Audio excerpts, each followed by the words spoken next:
Hello বন্ধুরা, নতুন একটা ভিডিওতে তোমাদেরকে স্বাগতম। বুলেট সরোজিনী ধারাবাহিকের আরও একটি নতুন পর্বে দেখা যায় যে আরশি যে রণকে নয় অন্য একজন ছেলেকে ভালোবাসে সেটা আর জানে না রণ, কিন্তু আরশিও তার বয়ফ্রেন্ডের ঘনিষ্ঠতা দেখে সেটা রণকে বললে রণ কিছুতেই সরোজের কোনো কথাই বিশ্বাস করতে চায় না।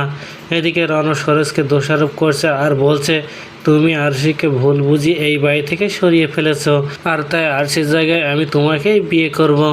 এদিকে বাড়িতে সব মিডিয়ার লোক অপেক্ষা করছে রণ ও তার হবু বউয়ের থেকে কিছু ইন্টারভিউ নেবে বলে। ওদিকে রণ মনে মনে বলছে আরশি যে বাড়ি থেকে চলে গেছে এটা সে রাগিনী চ্যাটার্জিকে কিছুতেই জানাবে না। ওদিকে সরোজ সে স্টোর রুমে নিজের পরিবারের কিছু ছবি দেখে মনে মনে বলে আমাকে যেভাবে হোক এই বাড়ি থেকে আমার বাবা মায়ের উপর হওয়া অন্যায়ের প্রতিশোধ নিতে হবে। এই বলে কোনো কিছু না ভেবে রণর কথা মতো বিয়ের পিঁড়িতে বসে পড়ে সরোজ। আর এদিকে নিজের হবু বউকে বরণ করবে বলে অপেক্ষা করছে বাড়ির লোক। তারপর সরোজকে বিয়ে করে বাড়িতে আসলে সবাই আরশির জায়গায় সরোজকে দেখে চমকে ওঠে।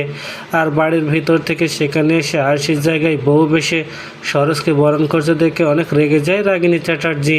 তাহলে কি এবার আশকে নয় সরোজকে বিয়ে করেছে দেখে বরণডালা ছুঁড়ে ফেলে দেবে রাগিনী চ্যাটার্জি? তো বন্ধুরা, কি ঘটতে চলেছে গল্পে এবার জানতে হলে আমাদের সাথেই থাকুন। ধন্যবাদ।